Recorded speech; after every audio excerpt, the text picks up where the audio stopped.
The traditional role of a museum is to collect and display objects and present them to the public for education and enjoyment. How many smiles do Didsbury Museum volunteers see when someone is visiting? How many times do we hear, "Oh my, I remember that," or "I didn't know that"? Well, it's lots, and possibly most often in our homestead room, where we showcase what life was like for those settlers who created our town and the rural region surrounding Didsbury. As you walk into the room, you will see a beautiful exhibit case. This changes every few months, and right now it is full of musical instruments like an accordion Mary Florence Cressman played at local dances. We've even got a Romanica mouth organ, touted as the biggest sensation of the musical world when it was invented in the 1920s. There is a Victor talking machine, LPs, 45s, and 78 records, and a great picture of the 22-member Didsbury School Orchestra at CFAC Radio in March 1936. By the way, that orchestra was led by Ross Ford, the same man whose name now sits on our elementary school. There's an antique euphonium, a violin, another accordion that Sid Morash played at the Mountain View Community Hall for picnics, weddings, and parties. This was an expensive instrument when it was purchased in 1939 from the Eaton's catalog, $300. There's a little more to this story. Sid's leg was crushed by a horse, and he could never bend it after that. Then, while cutting wood, he injured his right hand. His worried parents were determined to see their son regain the movement of his hand and fingers, so they bought this accordion. Oh, and by the way, $300 in 1939 is equivalent to about $5,500 nowadays. Moving on from one art form to another, you'll all remember at least one of the cameras in our photography display cabinet. There is a black box Brownie donated by Annie Kosh, photographic dry plates and tin-type photos from the early 1900s donated by Cicely Shantz, and a VHS camcorder from the West Glen School. An accurate representation of early life in the first years of the last century would not be complete without mentioning textile crafts. Spinning, weaving, dyeing, and basket weaving are a part of the heritage of the world, and pretty much every woman and girl, and some men too, were fiber artists to some degree. We worked together with other museums and were gifted a fine example of a wooden spinning wheel from the Mountain View Museum in Olds. Grant Hemming, the gentleman behind our Veterans Banner project, donated an old wool winder, although we're not sure if he used it himself. There's also a couple of wire rug beaters on exhibit as well. Rug beaters were used in every household until the vacuum cleaner became affordable. You would hang your rug or bedding over a clothesline and beat the dust or dirt out of them. We have a wool rug from about 1850 that was shared, carded, spun, and vegetable dyed by Werner Olson's mother. You'll also see weaving on our 1937 wooden loom that was handmade by Eric Frum, and a floor mat woven on this loom by Marie Frum. Fashion also tells a story of how people lived back in the day. Not everyone had a mink cape, but we have a lovely example donated by Bessie Ekstrand. Bessie also supplied us with a black gown and a fabulous brocade dress and coat from the 1940s. Brocade was also woven on a loom, but with an elaborate raised design using gold or silver threads. Bessie's is gold. Men dressed the part for weddings and church on Sunday, and you just know the gentleman who wore our McLeod Brothers double-breasted suit was very stylish in the 1950s.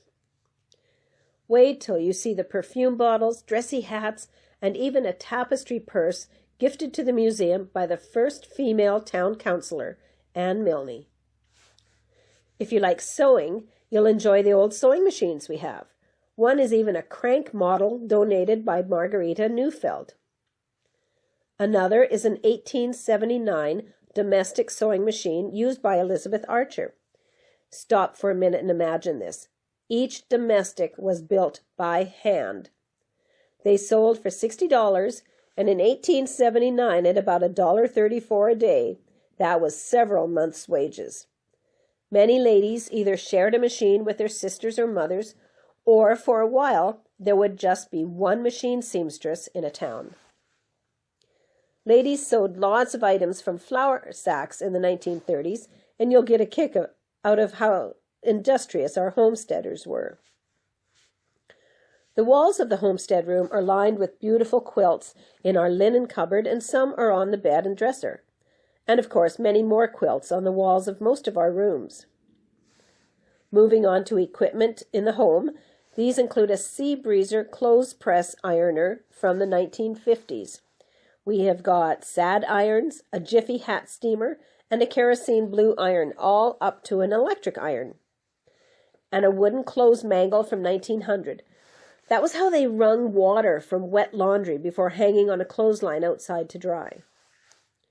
It's interesting to see the old manual wooden washing machine beside a Maytag gas-operated washing machine and a Zenith wringer washer, a wooden washing plunger invented with the premise of getting clothes cleaner while being gentle on fabrics. Then there's the homemade soap, and many of us in the 21st century are returning to making soap by hand. Kind of neat to see that Maytag and Zenith are still in business 100+ years later. Then there's our kitchen, and wow, the memories come flooding back here for sure, with all sorts of colorful food canisters. Check out some of the vintage kitchen tools like our cast iron food chopper, aluminum measuring cups, an old flour sifter, and a Star can opener. We're still using aluminum cookware today, but cast iron, like you'll see in our waffle maker and crepe pan, is one of the most durable. Dave Smith gifted a set of butter paddles that were used for scooping butter into forms. As the butter was churned, the person would press the butter against the side of the butter tub so that any excess buttermilk liquid forming in the fat pockets of the butter would be forced out to stiffen the consistency of the butter. These butter paddles were a butter maker's must-haves. One last item to note in our kitchen is the phone on the wall. The Didsbury Telephone Company came into existence in 1907, the first of its kind in Alberta. The line ran through Westcott to Didsbury and was a great convenience for all. Next set of items in our homestead room may not be Woody and Buzz, but our toy collection is still amazing. We've got hard plastic dolls from the early 1960s, Tinker toys, vintage tea sets, and kids' kitchen tools and sewing machine, an Eskimo doll, Kewpie dolls, Viewmaster and reels, a hobo puppet, corn husk doll, and even 1948 toy furniture from the U-Build Company that you can still buy online. And of course, Raggedy Ann and Andy from about 1960. The social highlight of the summer months in Westcott was the annual sport day held in July. It featured horse races, baseball, foot races, and even tennis. A challenge cup was put up for tug of war, and the cup alternated between Cremona and Westcott for some years. After everyone was done work and play, it was time for bed. We have an antique bed, chest of drawers, and watch stand made by James Hughes in Didsbury in 1904. The bed quilt is from 1931. The bed warmer was brought here from England in 1919 when Frank Gooding returned to town after serving in World War I. In Echoes of an Era, one of Didsbury's history books, Mr. Gooding talks about their shopping in town, but also through the Eaton's catalogue. We have a copy of the catalogue and even an Eaton's blanket from the 1900s in our homestead room. So beloved was the Eaton's catalogue, they were eagerly awaited and much needed. More clothing is displayed here, examples of what people wore at the turn of the century, the last century, that is. Ruby Kimmel donated her grandmother's wedding belt from 1880, and the Algram family donated Mr. Algram's wedding suit from 1900, including gold cufflinks. Before you move on, notice the size of the suits and dresses.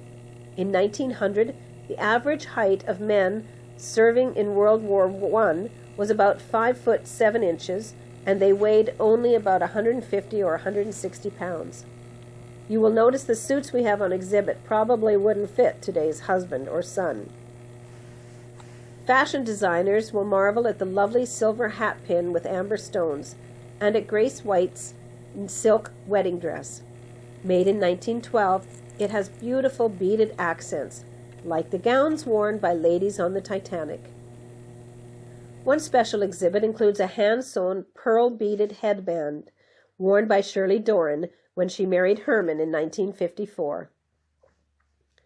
As you learned in one of our prior videos, you know the importance of faith to those who settled our lands. We have several gorgeous Bibles on exhibit and hope you will please take a few moments to marvel at the vintage embossed covers on these antique publications.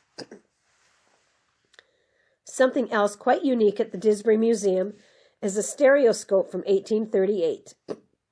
Oliver Wendell Holmes introduced the stereopticon, which soon dominated the world market and became the standard stereoscopic device for decades. These allowed people to sit in their homes and tour the world. This was a social activity, too. You would see the family in the parlor room and the grandson feeding stereo views to his grandma. This was a fascinating invention and one you should be Googling to learn more about, for sure. There's so much more for you to see here, like the Stewart's chair that came from Iowa in 1903 to Neapolis, where Mr. Stewart operated the Neapolis store and creamery for many years. That's just one of the gems in our museum. We hope you will stop in for a visit, for several visits, and get to know what life was like for your ancestors and for the settlers of Disbury, Alberta.